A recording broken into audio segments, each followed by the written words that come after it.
사무엘상 25장 1절부터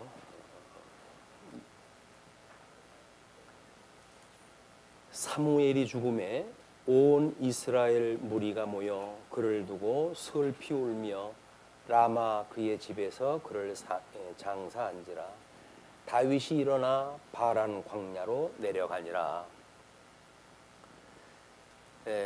우리 때를 분별한다는 이야기는 여러 가지로 역사적 사변도 있지만 또 인물의 죽음을 통해 가지고 나타나는 그런 그 하나님의 뜻을 우리가 살펴볼 수가 있습니다.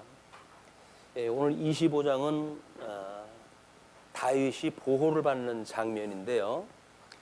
직접적인 지금 사울의 공격으로부터 보호를 받는다는 이야기는 사실은 수많은 되어져 가는 일 또는 동행하는 자들의 나타나는 우호적인 어떤 그런 방향 이런 걸로 통해서 가름할 수가 있어요. 우리가 하나님께서 섭리하시는 걸 보게 되면 크게는 만사를 통해서 하나님 섭리하다 하시죠. 근데 여기는 수많은 크고 작은 일들이 이제 함께 있게 마련입니다. 그래서 아마 하나님께서는 미련한 이 미련에 대한 것을 경계하시고 지혜로움을 우리한테 권계를 갖다 하시는 이걸 볼 수가 있어요.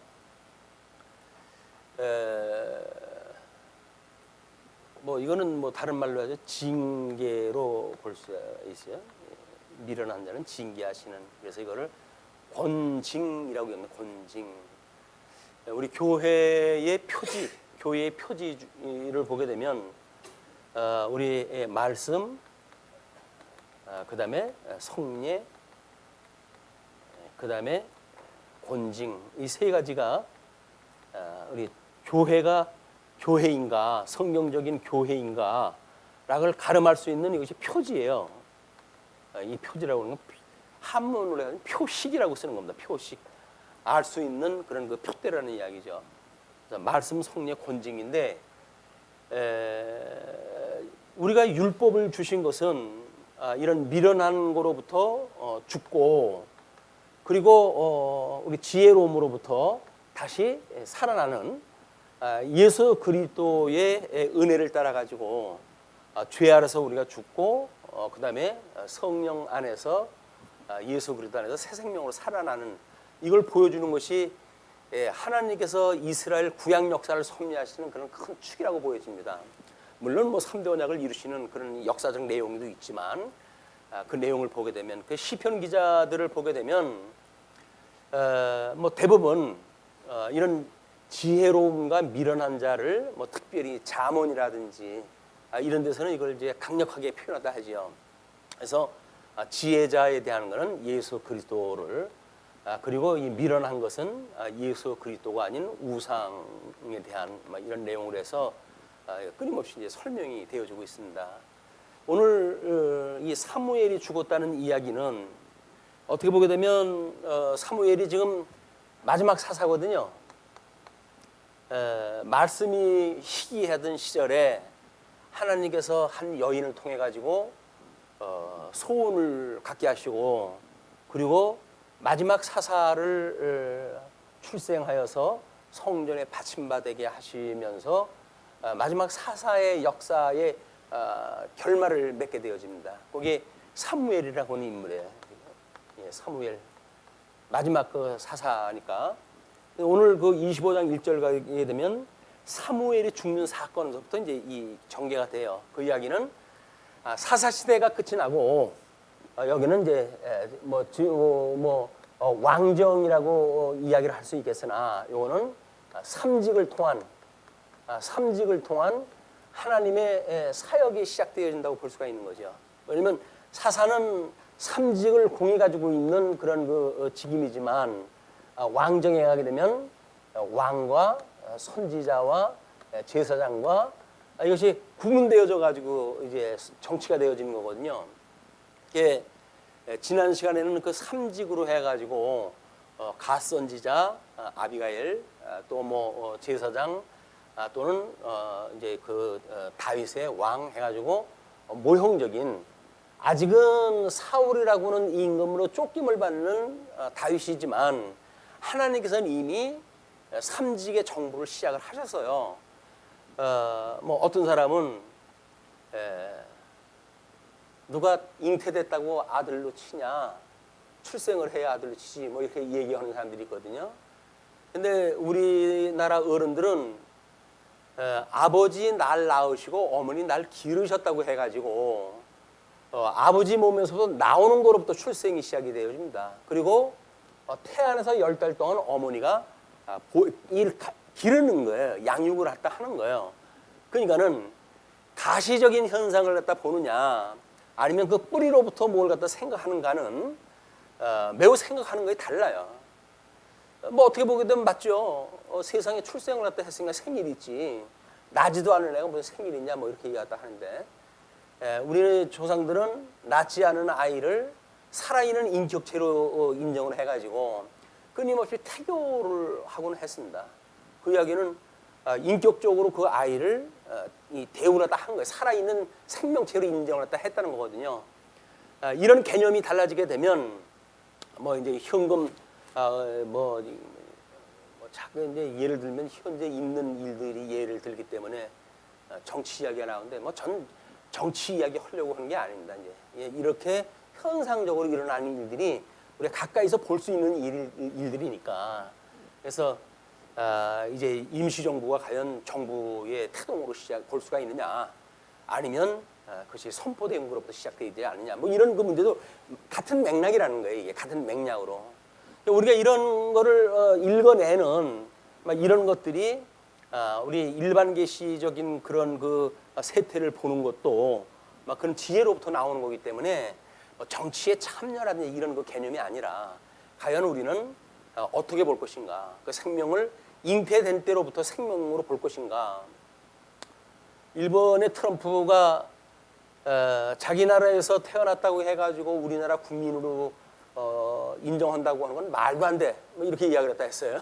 근데 그게 전통적으로 미국이라고 하는 나라가 가지고 있던 사상이 뭐냐면, 자기 나라에 들어와 가지고 출생이 되어졌다는 이야기는 자기 나라 백성으로 본다는 거예요. 자기 땅에서 태어났으니까. 그것이 미국이라고 하는 이 그리스도적인 정신을 가지고 있는 나라가 가지고 있던 그런 그 정책이거든요. 근데 이제 이게 실용주의에 밀려가지고 왜 우리나라에서 났다고 우리나라의 백성으로 칠 게 뭐가 있냐, 우리나라 백성이 아니면 다 나가라, 이제 그 얘기거든요.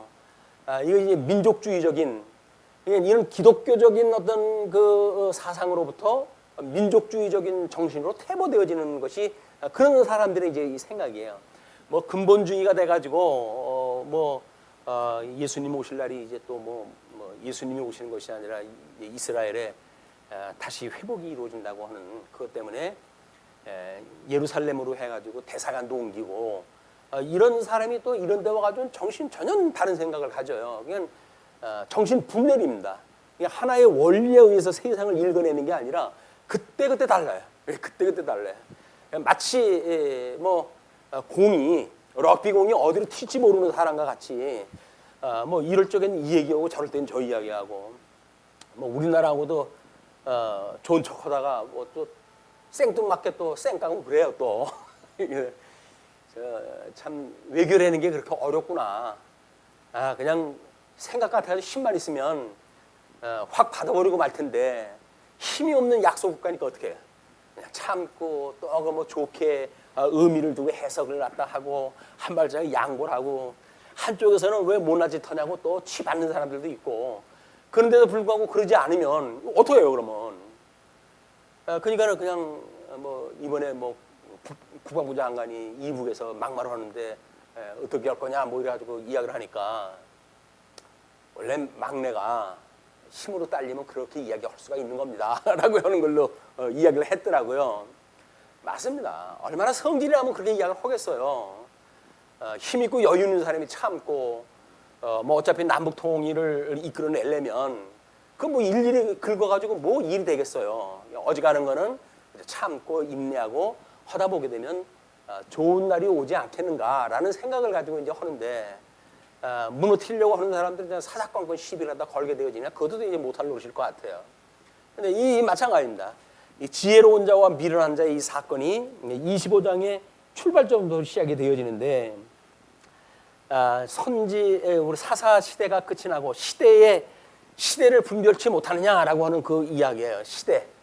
이 시대라고 하는 그 이야기는 이런 사사의 시대로부터 왕정의 시대로의 변화. 크게 달라요, 그게 시대가. 그렇다고 해서 달라진 거 25장의 내용으로 달라진 거 아무것도 없어요. 다윗은 여전히 쫓기고 여전히 하나님의 은혜가 아니면 도움을 받을 수가 없는 불쌍하기 어떤 그 짝이 없는 그런 그 인생살이가 보입니다. 그러나 하나님께서 나름대로 위로를 갖다 해주시는 것이 있는데, 그것이 2절로부터 8절까지의 일이라고 보여져요. 지금 다윗이 나발에게 도움을 요청을 합니다. 그 마온의 한 사람이 있는데 그의 생업이 갈멜에 있고, 이 갈멜이라고 하는 것은 번역이 뭐 잘못됐다고 이렇게 이야기하는 사람들이 있어요. 그래서 이것은 갈렙으로 봐야 된다, 뭐 이렇게 이제 이야기하는 사람도 있고 그렇습니다. 왜냐하면 재산이 많다라고 하는 그 이야기가 그냥 이렇게 일반 무명의 사람의 이 어떤 아들로 해가지고는 부자라고 설명이 할 수 없다는 거죠. 근데 그 사람은 심히 부하여서 양이 3,000마리요 염소가 1,000마리이므로 그가 갈멜에서 그의 양털을 깎고 있었으니 그 사람의 이름은 나발이요. 나발은 미련한 자예요. 여기서 말하는 미련한 자. 여기서 대표적으로 나발이라고 하는 인물을 등장을 시키거든요. 그리고 나발이고 그의 아내의 이름은 아비가일이라.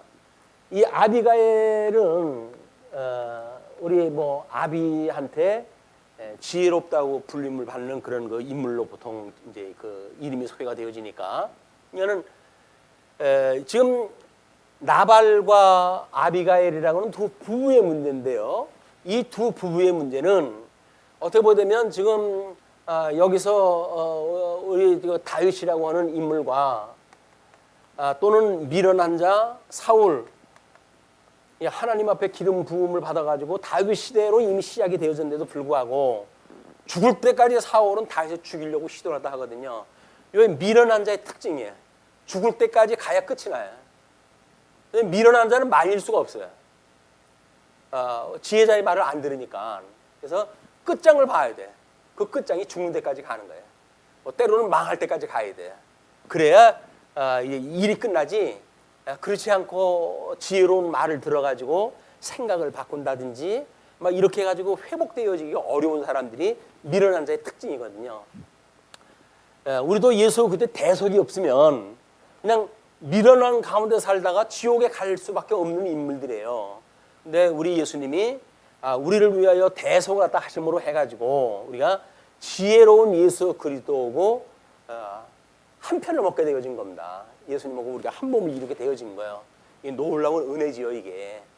세상에서 있을 수 없는 일이 우리들한테는 지금 이루어졌다고 하는 그런 내용인데, 그런데 그 여자는 총명하고 용모가 아름다우나 남자는 완고하고 행실이 악하며 그는 갈렙 족속이었더라. 그 다윗이 나발이 자기 양털을 깎는다 함을 광야에서 들은지라 다윗이 이에 소년 10명을 보내며 그 소년에게 이르되 너희는 갈멜로 올라가 나발에게 이르러 내 이름으로 그에게 문안하고, 그 이야기는 왕권을 가지고 우리 다윗이 기름 부음 받은 자니까 그 왕직임에 대한 걸 보는 대사예요, 대사. 대사. 다윗의 대사가 이제 그 미련한 자 이 나발에게 보내는 거 아닙니까? 뭐 우리나라 대사를 불러가지고 일개 장관이 말을 끊고 막말을 갖다 해대고 이런 미련하게 짝이 없는 이 나발 대신에 아베 같아, 아베. 미련한 자들이에요. 그 근본주의에 매여 가지고 세상을 넓은 눈으로 볼 수 없는 이런 불쌍한 인생들이 그들이라고 보여집니다. 그래서 뭐 세계 질서니 뭐니 이런 건 보이지도 않고 자기 목전의 이익만 따르게 되어지는 미련한 자의 대명사들의 이게 나벨, 현재 아베 마찬가지입니다. 아베.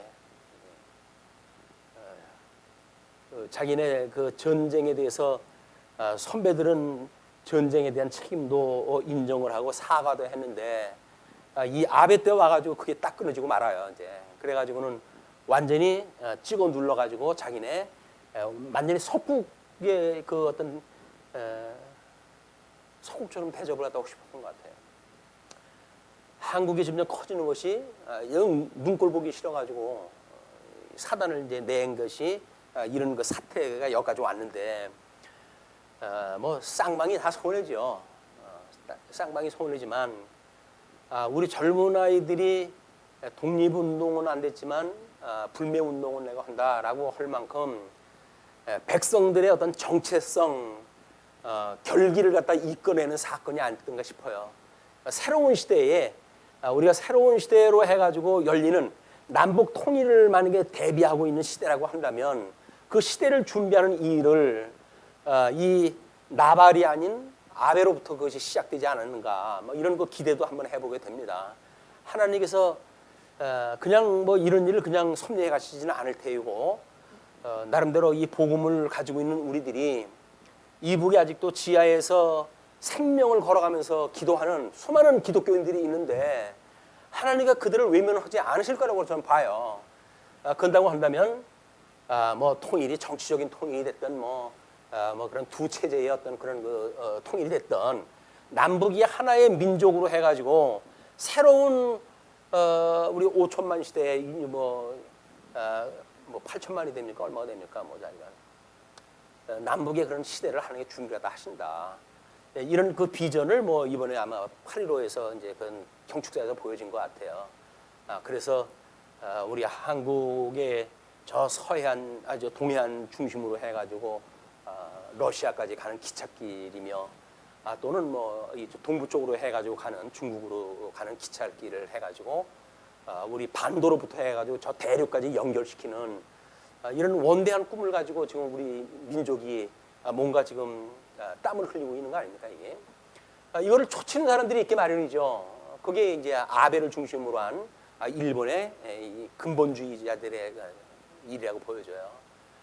근데 제국주의에 맛본 사람들은 그 맛을 쉽게 못 버립니다. 그 뭐 대동아에 대한 그런 뭐 부분적으로 성공했던 나라 아니에요, 그날 일본이. 그 나라가 그걸 포기한다는 건 쉬운 문제가 아니에요. 언제든지 그걸 이루고 싶어요. 뭐 이락도 그 잃어버렸던 바벨론의 영화를 꿈꾸기 위해 가지고 미국과 뭐 전쟁을 불사한 그런 그 일들도 만들어지고 이것이 제국주의들이 가지고 있는 특징이에요. 자기네들이 살았던 그 큰 힘을 나중에 졸졸이 이제 이렇게 굶어가는 입장이 되게 되면 그걸 회복하고 싶어가지고 안달이 난 피에 굶주린 그런 그 인생들이 그런 그 모습이 아닌가 싶습니다. 이런 그 모습인데 지금 이 나발이라고 하는 그 사람은 뭐 엄청난 그 지금 부를 누리고 있는 거 아니에요?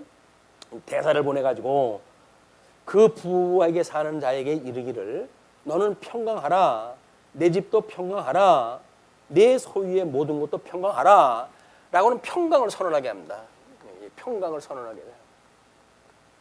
왜냐하면 지금까지 이 다윗의 보호 아래 이 나발이 보호를 받고 있어가지고 평강을 누리고 있었어요.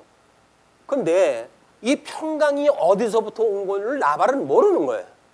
왜냐면 자기가 돈 많은 거 뭐 아버지 때로부터 물려받은 건데 뭐 누가 나를 갖다가 다윗이라고 뭐 상관이 있어가지고 평강을 줬겠어?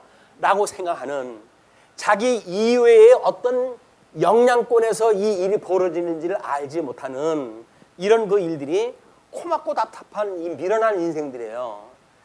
자기의 눈을 조금 들어가지고 넓히만 봐도 세상이 어떤 그런 그 조력자들에 의해서 돌아가는지를 이해를 할 수가 있는데 미련한 자는 자기밖에 못 봐요. 뭐 병 그 눈 질환에도 그런 게 있답니다. 점점 이 안공이 좁아져 가지고 그 시야가 좁아지는 그런 질병이 있다 그러는데 미련한 자의 특징이 그거예요. 아주 자기의 그런 이익밖에 모르는 이런 그 인생인데 이런 그 갈멜에 이제 있는 동안에 그들이 거기서 이제 이야기하기를 우리가 그들을 해하지 아니하였고 지금 7절에 내게 양털 깎는 자들이 있다 함을 이제 내가 들어노라. 내 목자들이 우리와 함께 있었으나 우리가 그들을 해하지 아니하였고 이쪽은 무사고 이쪽은 묵동들이에요. 그럼에도 불구하고 우리와 함께 있었으나 우리가 그들을 해하지 아니하였고 그들이 갈멜에 있는 동안에 그들의 것을 하나도 잃지 아니하였나니 그러니까 빌었던 평강 중에 있었나니 그런 그 이야기죠. 내 소년들에게 물으면 그들이 내게 말하리라. 그런즉 내 소년들이 내게 은혜를 얻게 하라. 우리가 좋은 날에 왔은즉 내 손에 있는 대로 내 종들과 내 아들 다윗에게 주기를 원하노라 하더라 하라. 다윗이 자상하게 그런 그 이야기를 설명을 했어요. 지금 현재 나발에 처해져 있는 입장, 환경, 그리고 다윗의 그런 그 아쉬움 뭐 이런 것들로 해가지고 그런데 이제 9절로 13절 나발이 모욕을 갖다 하고 그 다윗이 격분하는 이런 그 일이 벌어지게 됩니다. 13절까지 다윗이 소년들이 가서 다윗의 이름으로 이 모든 말을 나발에게 말하기를 마침에 나발이 다윗의 사환들에게 대답하여 이르되 다윗은 누구며 이새의 아들은 누구냐? 요즘에 각기 주인에게서 억지로 떠나는 종이 많도다. 그 이야기는 뭐예요? 사울을 떠난 넌 불충자다. 그 이야기 아닙니까 지금? 완전 직공을 갖다 한 거야. 그렇게 이제 한 거예요. 그러니까는 그 내가 어찌 내 떡과 물과 내 양털을 깎는 자를 위하여 잡은 고기를 가져다가 어디서 왔는지도 알지 못하는 자들에게 주겠느냐 한지라. 어디로부터 온 자인 줄 모르는 이 다윗은 지금 하나님 앞에 기름 부음을 받은 자예요. 그럼 하나님이 보낸 자입니다. 이건 어디서부터 온지를 모른다는 이야기는 하나님을 모르는 자예요. 그러니까 이게 미련한 자란 말이에요. 미련한 자의 특징은 하나님을 모르는 자들이 특징이니까. 그렇게 해가지고 이에 다윗의 소년들이 돌아서 자기 길로 행하여 돌아와 이 모든 말을 그에게 전하매. 참 여기 왔던 대사의 역할로 왔던 그 신하들의 입장으로 보게 되면 처참하게 이루 말할 수가 없죠. 접견 좀 하러 갔더니 창고 같은 데다가 방을 마련해 가지고 16절지에다가 끄적끄적 컴퓨터를 찍어 가지고 대회장을 알리는 이 무지막지한 인생들, 거기에 그 수모를 겪고 있는 두 사람의 모습을 보니까 야, 저게 나라인이니까 저걸 하고 있지. 매일 같으면 그냥 거기서 침을 뱉고 말 텐데 그 수모를 다 당하고 있잖아요. 이게 나라 일을 갖다 하는 사람들의 이게 아픔인 거야. 대사를 위해 가지고 어쩔 수 없이 자기의 일을 포기하는 이런 그 모습을 보면서 우리가 하나님 나라를 누리고 사는 하나님을 믿는 그런 그 하나님의 증인이라고 하는 삶이 과연 그들만 한가? 나의 소유를 인정하지 아니하고 나의 주장을 포기하고 그리고 그 수치를 당할 수만큼 있는 증인의 역할을 갖다 하는가? 그런 생각이 들기도 하더라고요. 조그만 어떤 인격적 모독을 당해도 우리가 쌍심지를 치고 덤벼들어야 될 판인데, 그런데 그 사람들은 나라의 대사의 역할을 감당하기 위해 가지고 그 수모를 당하고 온 모습을 갖다 보면서 증인의 삶이 무엇인가. 아까 지자님이 왜 선지직이 사적생의 원리냐고 그렇게 이야기를 해요. 우리 선지직이라고 하는 이 대사가 이제 하나님의 뜻을 전하는 사람 아니에요? 선지직에 대한 얘기입니다. 선지직.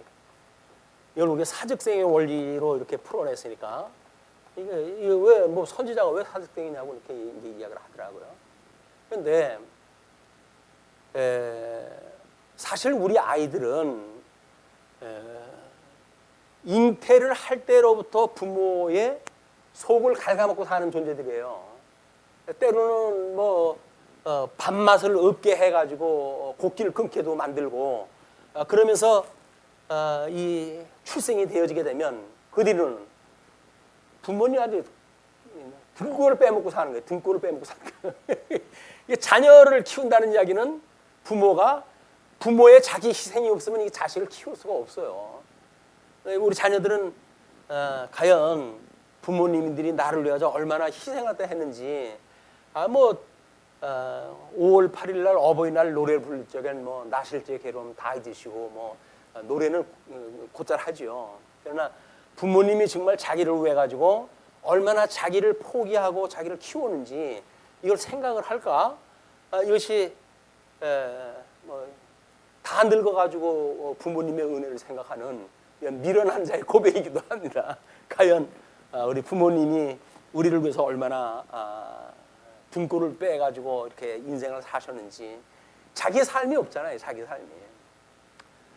순전히 자녀를 위한 그런 그 삶을 사는 것이 부모님들의 삶인데, 근데 어쨌거나 다르던 그 대사로 해가지고 보냈던 사람들이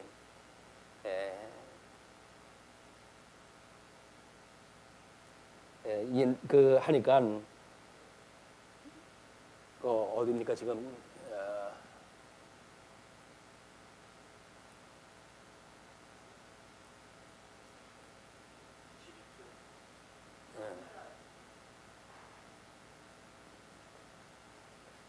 아, 13절 일단 13절까지 이야기가 이제 이렇게 끝을 맺는데요. 다윗이 자기 사람들에게 이르되 너희는 각기 칼을 차라 하니 각기 칼을 차매 다윗도 자기 칼을 차고 400명가량은 데리고 올라가고 200명은 소유물 곁에 있게 하니라. 전쟁이 시작되어진 거야. 다윗이 이런 자기를 무시한 이야기, 하나님의 기름 부음 받은 자를 무시한 인간, 이 인간은 이건 죽음으로밖에는 갚을 길이 없어요. 왜냐하면 이 사울이 자기를 죽이려고 한데도 불구하고 하나님 앞에 기름 부음 받은 자기 때문에 죽이질 않고 그를 살려줬던 다윗 아닙니까? 하나님이 보낸 자에 대한 생각을 가지고 있는 사람이 하나님이 네가 뭔데 나한테 그런 걸 요구하냐라고 하는 그 이야기를 듣고 자기 부하들이 받았던 그 수치를 갚아주는 것이 심판의 역사예요. 이게 세상 끝날에는 이게 이제 불심판으로 해서 다 불살라버리는 그런 그 일이기도 하지만 이런 그 심판의 일이기 때문에 칼을 차고 출발했다 하게 되어지는데 14절로 31절 아비가일의 지혜로운 호소가 있게 되어집니다. 하인들 가운데 하나가 나발의 아내 아비가일에게 말하여 이르되 다윗이 우리 주인에게 문안하러 광야에서 전령들을 보냈거늘 주인이 그들을 모욕하였나이다. 우리가 들에 있어 그들과 상종할 동안에 그 사람들이 우리를 매우 선대하였으므로 우리가 다치거나 잃은 것이 없었으니 우리가 양을 지키는 동안에 그들이 우리와 함께 있어 밤낮 우리에게 담이 되었습니다. 담이 되었다는 건 우리 보호자 역할을 했다 그 이야기 아닙니까? 그런즉 이제 당신은 어떻게 할지를 알아 생각할지니 이는 다윗이 우리 주인과 주인의 온 집을 해하기로 결정하였음이니이다. 주인은 불쌍한 사람이라 더불어 말할 수 없나이다 하는지라. 불쌍한 사람, 나발은 인생이 불쌍할 만큼 고집쟁이가 돼가지고 내가 말 하나만 안 들을 겁니다. 그러니까 내가 소위 지혜롭다고 하는 당신한테 이야기를 합니다. 그런 그 이야기죠. 하는지라. 아비가일이 급히 떡 200덩이와 포도주 2 가죽부대와 잡아서 요리한 양 5마리와 볶은 곡식 5세아와 건포도 100송이와 무화과 뭉치 200개를 가져다가 나귀들에게 싣고 다윗이 요구했던 거에 배나 크게 지금 선물을 다 준비를 다 한 거예요. 왜냐면 이건 그걸로 가지고는 안 되거든요. 그걸로 먼저 다윗이 요구했던 정도 가지고는 이제 다윗이 화를 갖다 못 참아요. 배로 이걸 갖다 이제 아비가일의 준비를 갖다 해가지고 소년들에게 이르되 나를 앞서가라. 나는 너희 뒤에 가리라 하고 그의 남편 나발에게는 말하지 아니하니라. 얼마나 이 나발이 무시를 받고 살아가는지 아시겠죠. 지금 아내가 그 대처라도 하면서도 나발한테는 그걸 알리지도 않아요. 있으나 마나한 있어가지고 대래 해가 될 인간 이렇게 되어져가지고 예. 아비가일이 나귀를 타고 산 호젓한 곳을 따라 내려가더니 다윗과 그의 사람들이 자기에게로 마주 내려오는 곳을 만나니라. 다윗이 이미 말하기를 내가 이자의 소유물을 광야에서 지켜 그 모든 것을 하나도 손실이 없게 한 것이 진실로 허사라. 그가 악으로 나의 선을 갚는도다. 내가 그에게 속한 모든 남자 가운데 한 사람이라도 아침까지 남겨두면 하나님은 다윗에게 벌을 내리시고 또 내리시기를 원하노라 하였더라. 맹세까지 한다. 완전히 하나님 앞에 지금 내가 저것들 다 죽이지 않으면 하나님 앞에 죽어도 싸라고 맹세까지 하는 이런 이제 결연한 이런 마음을 먹게 되어졌는데 23절 아비가일이 다윗을 보고 급히 나귀에서 내려 다윗 앞에 엎드려 그의 얼굴을 땅에 대니라. 그가 다윗의 발에 엎드려 이르되 내 주여 원하건대 이 죄악이 나 곧 내게로 돌리시고 여종에게 주의 귀에 말하게 하시고 이 여종의 말을 들으소서. 자기 뭐 가족이 다 이제 죽어야 되니까 대표로 하는 이제 이 나발의 지금 이 대사로 해가지고 다윗을 아련하는 거 아니에요? 아련. 그렇게 해가지고 내가 대표로 당신 앞에 사과를 갖다 하니까 나에게 모든 죄를 갖다 돌리십시오라고 이야기했다 하면서 원하옵나니 내 주는 이 불량한 사람 나발을 개의치 마옵소서. 불량자로 이제 됐어요. 불량자. 미련한 자로부터 우리 그 신하는 그 어떤 사람이라 그랬어요? 불량한 사람이라 그래요. 불량한 사람. 불량한 사람. 근데 아비가일은 그 자기 남편을 불량한 사람이라고 자기 그 부하가 이야기했던 것처럼 불량한 사람 나발을 개의치 마옵소서.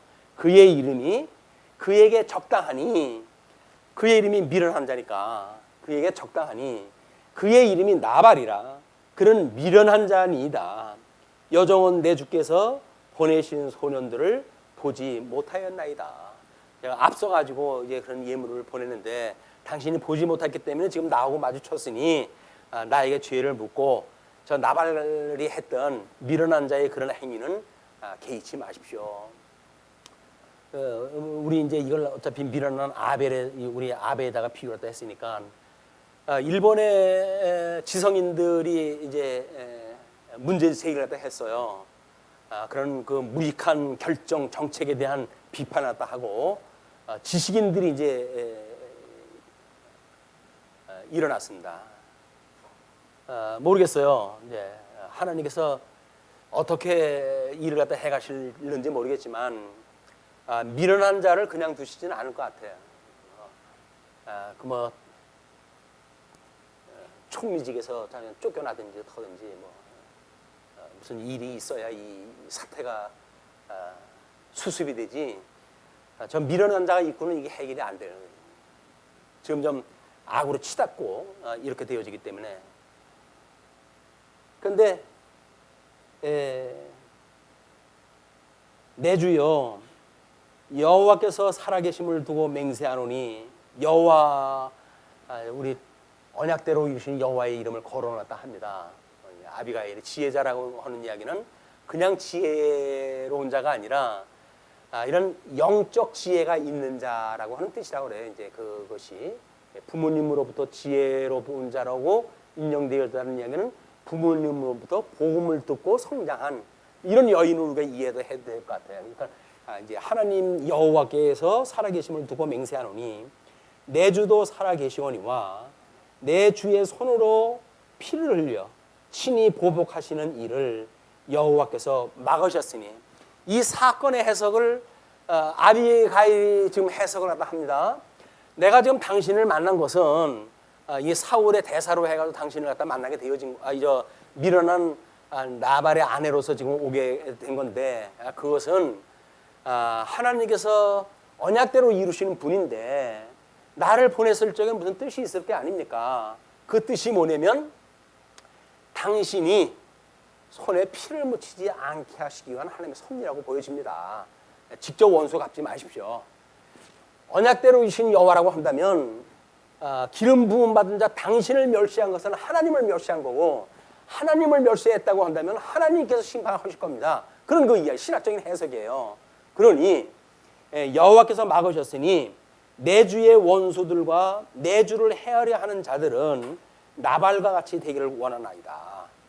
그래서 이 나발은 하나님께 심판할 자로 이미 이걸 택해놓은 자이기 때문에 거기에 그런 그 이름 때문에 손에 피 묻히는 이런 거 우가 없었으면 좋겠습니다. 그 일을 위해서 하나님께서 나를 앞서 보냈다고 저는 생각이 됩니다. 그런 그 이야기죠. 27절, 여종이 내 주께 가져온 이 예물을 내 주를 따르는 이 소년들에게 주게 하시고 주의 여종의 허물을 용서하여 주옵소서. 여호와께서 반드시 내 주를 위하여 든든한 집을 세우리니. 지금 다윗이 집을 세운다는 이야기는 뭐예요? 이것이 하나님이 약속한 왕으로서 통치권을 가지게 되어지는, 이 통치권은 선지직, 제사직 이걸 감당했다 했던 명실상부 3직을 이루었던 하나님 나라를 우리 여호와 하나님께 세우실 겁니다. 그런 그 이야기예요. 그렇기 때문에 내 주는 여호와의 한 집을 세우시리니 이는 내 주께서 여호와의 싸움을 싸우시며 내 주의 일생에 내 주에게서 악한 일을 찾을 수 없음이니이다. 이 다윗이 아비가일의 다윗을 아주 선한 그런 그 하나님의 사람으로 인정했다 하고, 그래서 하나님께서 당신을 하나님 나라의 통치자로 세웠을 때에는 이 다윗이 사울에게 비록 쫓기는 몸이지만 그 쫓긴다는 이야기는 하나님의 이름을 인하여서 우리 하나님의 그 싸움을 대신하는 거고, 하나님의 고난을 당신이 지고 있는 겁니다. 그 얘기 아니에요? 그 고난이 뭡니까? 예수 그리스도의 십자가에 못 박아 죽으시는 고난은 결국 하나님이 고난 당하시는 거 아니에요? 성자 하나님이 고난 당하시는 건데, 그 고난 당하는 것이 우리들의 죄를 위해 가지고 지금 돌아가시는 일이란 말이에요. 하나님이 보내셨다라고 하는 그 이야기는 엄중함이 있습니다. 엄중함. 우리 증인이라고 하는 삶이 이것이 위증하지 말라고 하는 것이 우리 십계명에 나오는 거 아니에요? 위증하지 마라라고는. 왜? 증인이라고 하는 것은 하나님이 어떠한 분인가를 증거하는 증인이기 때문에 여기다 자꾸 다른 걸 갖다 대가지고 거짓말을 붙이면 안 돼요. 하나님은 어떤 분이 책을 쓰셨더라고요. 한국 교회의 어떤 그런 그 물질적 이런 교리를 통해 가지고 교회를 세우는 거예요. 원조는 저쪽 여의도에 있는 조아무개 목사다. 거기서 시작이 됐다. 이렇게 이야기를 하면서 잘못되어진 그 신학이기 때문에 우리가 예수를 그리스도로 증거하는 그 이야기는 그리스도로 인하여 고난을 받기를 감당하고 이렇게 성도의 삶을 살아야 되는 거지, 어떤 물질적 부를 갖다 추구한다든지 이런 세속적인 종교로 전락이 되어지면 안 됩니다 라고 하는 걸 이제 이야기를 한 거예요. 이 강대상에서 하나님 말씀을 증거를 갖다 하면서 예수님 믿으면 돈을 갖다 많이 봅니다, 건강합니다, 이런 이야기 하게 되면 전부 위증이에요. 우리가 예수님 믿는다고 해서 왜 이 고난이 없어요? 사울 같은 사람은 그걸로 해가지고 얼마나 온 비용을 갖다 다 짊어지고 사는 사람인데, 마치 그게 저주받은 것처럼 이해가 해버린다든지 전부 위증이에요. 예수 믿으면 보살같이 하나님의 보호를 갖다 해줘가지고 아무것도 해를 입지 않는 것처럼 만들어 놓게 되면, 그러면 그걸 위해서 예수님 믿게 될 거 아니에요? 아닙니다. 예수 믿으면 고난을 받는 거예요. 예수 그때 고난에 참여하는 것이 예수 믿는 사람들인데, 예수 믿으면 고난이 없습니다라고 하는 건 전부 위증이에요. 그것이 예수 그리스도가 이 땅에 와가지고 내가 이제는 제사장들한테 잡혀가지고 죽어, 사흘 만에 내가 다시 부활할 거야 라고 이야기를 했더니 주여 그건 안 됩니다 말하고 했던 우리 베드로의 이야기나 똑같은 거예요. 근데 예수님께서 사탄아 물러가라고 이야기하시잖아요. 이게 전부 사탄아 물러가라 해야 될 일들이에요. 하늘로부터 만들어지는 일을 세상의 눈으로 봐가지고 그러면 안 됩니다라고 말하는 것은 말이 안 되는 겁니다.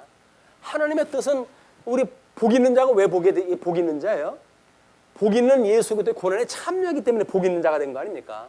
우리는 예수 그리스도의 이름을 인하여 고난을 받기를 즐겨하는 자들이에요. 이것이 예수 믿는 사람들의 지혜로운 삶이다. 자, 이제 사건이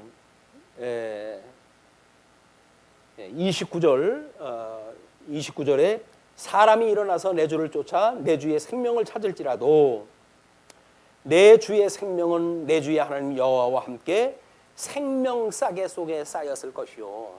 하나님께서 보호하십니다. 하나님께서 이 우리 내 주는 아무 흠결이 없는 사람으로서 하나님을 대신해서 싸우는 분으로서 하나님은 하나님께서 생명 보재기를 싸가지고 당신을 보호합니다라고 이야기를 해요.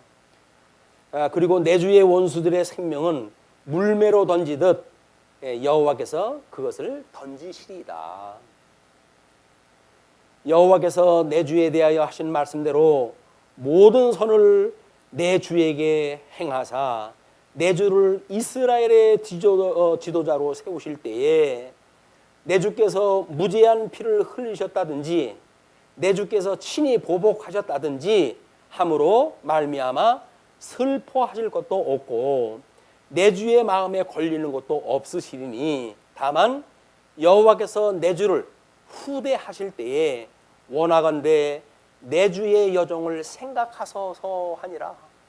참 지혜로운 여인, 지혜로운 여인. 이것은 다윗 왕가와 이제 뭐 다윗을 했던 다윗의 그 다른 그 이복 형제들의 그 문제가 잠언서에서는 역사적 배경으로 소개가 되고 그렇지 않습니까? 왜냐면 역사적으로 해가지고 내가 이제 장자로 왕위에 올랐을 사람인데 라고 했는데 솔로몬이 왕위에 올랐고 다윗이 자기를 왕위에 올랐지 않기 때문에 반역을 갖다 하고 하는 일들이 만들어지잖아요. 근데 결국은 솔로몬이 잠언을 써가면서 지혜로운 자와 미련한 자를 다윗의 선택 사건을 놓고 역사적 배경을 소개를 다 하는 거예요.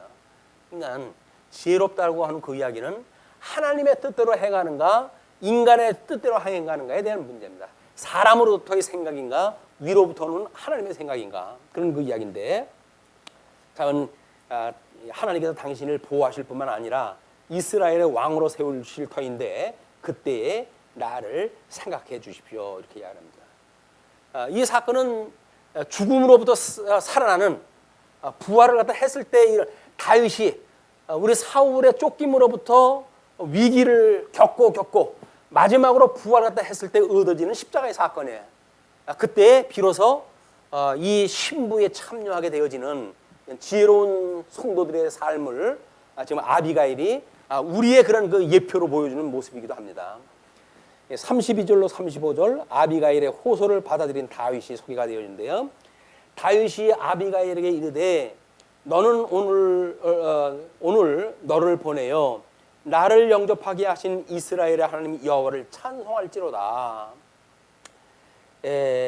하나님 앞에 찬송을 하다 하는데 나를 영접하게 하셨던 이스라엘의 하나님 그 여호와를 찬송하다 한다. 왜? 너로 하여금 나를 영접하게 하셨던 그런 일이 하나님의 뜻을 알게 되어졌기 때문에 그렇다고 얘기죠. 또 내 지혜를 칭찬할지며 또 내게 복이 있을지로다. 오늘 내가 피를 흘릴 것과 친히 복수하는 것을 내가 막았느니라. 뭐 원래 계획대로 되면 좀 실패한 거 아니에요? 그런데 그걸 막아줬음으로 해가지고 지혜로운 여인을 칭찬했다 하는 이런 모습을 보지요. 나를 막아 너를 해하지 않게 하신 이스라엘의 하나님 여호와의 살아계심을 두고 맹세하노니 내가 급히 가서 나를 영접하지 아니하였다면 밝는 아침에는 과연 나발에게 한 남자도 남겨두지 아니하였으리라 하니라. 다윗이 그가 가져온 것을 그의 손에서 받고 그에게 이르되 내 집으로 평안히 올라가라. 내가 내 말을 듣고 내 청을 허락하노라. 허하노라. 은혜의 그런 그 허락이 떨어졌어요. 허하노라. 끝으로 36절로부터 나발의 죽음이 일단 38절까지 소개가 되어지는데요. 아비가일이 나발에게로 돌아오니 그가 왕의 잔치와 같은 잔치를 그의 집에 배설하고 크게 취하여 마음에 기뻐함으로 아비가일이 밝는 아침까지는 아무 말도 하지 아니하다가 아침에 나발이 포도주에서 깬 후에 그의 아내가 그에게 이 일을 말하며 그가 낙담하여 몸이 돌과 같이 되었더니 한 열흘 후에 여호와께서 나발을 치심에 그가 죽으니라. 우리 예수 그리스도께서 이 땅에서 출생을 했을 때 헤롯이 그렇게 죽이려고 음모를 꾸미고 그러다가 결국은 벌레가 먹어가지고 죽고 말잖아요. 하나님과 원수가 아프시는 거예요. 하나님께서 원수가 아프시는 거예요. 끝으로 이제 39절로부터 우리 아비가일을 아내로 맞는 다윗의 모습이 소개가 됩니다. 나발이 죽었다 함을 다윗이 듣고 이르되 나발에게 당한 나의 모욕을 갚아주사 종으로 악한 일을 하지 않게 하신 여호와를 찬송할지로다. 여호와께서 나발의 악행을 그의 머리에 돌리셨도다 하니라. 다윗이 아비가일을 자기 아내로 삼으려고 사람을 보내어 그에게 말하게 하며 다윗의 전령들이 갈멜에 가서 아비가일에게 이르러 그에게 말하여 이르되 다윗이 당신을 아내로 삼고자 하여 우리를 당신께 보내더이다 하니 아비가일이 일어나 몸을 굽혀 얼굴을 땅에 대고 이르되 내 주의 여종은 내 주의 전령들의 발 씻길 종이니이다 하고 아비가일이 급히 일어나서 나귀를 타고 그를 뒤따르는 처녀 5과 함께 다윗의 전령들을 따라가서 다윗의 아내가 되니라. 다윗이 또 이스라엘 아히노함을 아내로 맞았더니 그들 2사람이 그의 아내가 되니라. 사울이 그의 딸 다윗의 아내 미가를 갈림에 사는 라이스의 아들 발디에게 주었더라. 여기서 이제 우리는 다윗의 아내라고 하는 이 다윗의 아내가 소개가 되어지고 여기서 아비가일이라고 하는 그 사람은 미련한 나발의 아내로 있다가 이 나발이 죽다 다윗의 아내가 되어졌어요. 이건 율법 아래로부터 새로운 신랑을 맞는 우리들의 모습이기도 하죠. 그것뿐만 아니라 미련한 이 사울 왕이 백성들, 이 사울 왕이 치고 골랐다 했던 이스라엘의 백성들, 이 백성들이 아내예요. 신의 이 왕이 남편이면 이 신부 아내들이란 말이에요. 이 백성들이. 그러니까 사울의 미련했던 이런 그 아내로 살던 사람들이 사울이 죽게 되면 다시 지혜로운 다윗의 백성이 되어진다고 하는 걸 보여주는 하나님의 신학적인 의미가 담겨지는 이야기예요. 이 이야기가 그냥 단순한 남녀의 뭐 그런 그 이야기가 아니라 지금 주님의 몸된 교회와 머리 대신 그리스도의 관계를 막 이렇게 다각적인 그 방법을 통해 가지고 보여주심으로 해가지고 하나님께서는 다윗에게는 내가 너를 보호하고 있는 거 믿지 이제는 분명하지. 이거 봐, 너 뭐 아무것도 모르는 여인이 너한테 여호와께서 그렇게 하신다고 그랬잖아. 그거대로 내가 한 걸 보게 되면 장차 앞으로 내가 사울을 이제 죽이고 너를 왕으로 삼는 거 믿어져 안 믿어져? 묻지는 않으셨어요. 그러나 다윗은 그렇게 될 거로 굳게 믿었을 거라고 생각이 듭니다. 이게 지혜자의 생각이에요. 일이 딱 떨어져가지고 뭐 되어지는 것이 아니라 조짐을 보고 우리가 이해했다 하는 하나님께서 이 일은 이렇게 지혜롭게 해가시겠다. 우리한테 유익하게 일을 해가시겠다.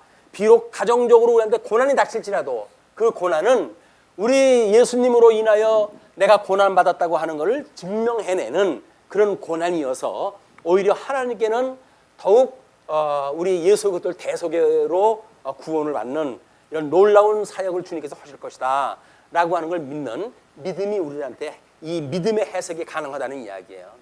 믿음으로 본다는 이야기는 성경에 언약되어진 걸 우리 이해를 해야 되는데 성경에 지금 이렇게 일련의 사건을 가지고 다윗이 그런 그 믿음으로 여호와 하나님이 이스라엘의 통치자로 세운다고 하는 걸 더 확신하게 되어지는 하나님의 보호하심을 깨닫게 되어지는 이런 모습이라고 한다면 이것이 예수 그리스도에 대한 이야기고 예수 그리스도 안에서 사는 성도들의 삶도 여전히 하나님께서 보호하신다는 거예요. 우리의 모든 삶을 하나님께서 보호하신다는 거예요. 그러니까 우리 머리털 하나 떨어지는 것도 하나님께서 허락하시지 않으면 안 되는 겁니다. 이것이 하나님께서 우리를 향하신 기뻐하신 뜻이에요. 그 뜻을 우리가 믿고 설사 이 과정 중에서는 어려운 일, 힘든 일이 있죠. 그러나 있을 때에도 끊임없이 하나님 말씀 기억할 때 해서 위로받는 하나님 앞에 안위를 받고 소망을 갖고 기도하는 이런 우리 성도들의 일주일간의 삶이 됐으면 좋겠습니다. 기도하시죠.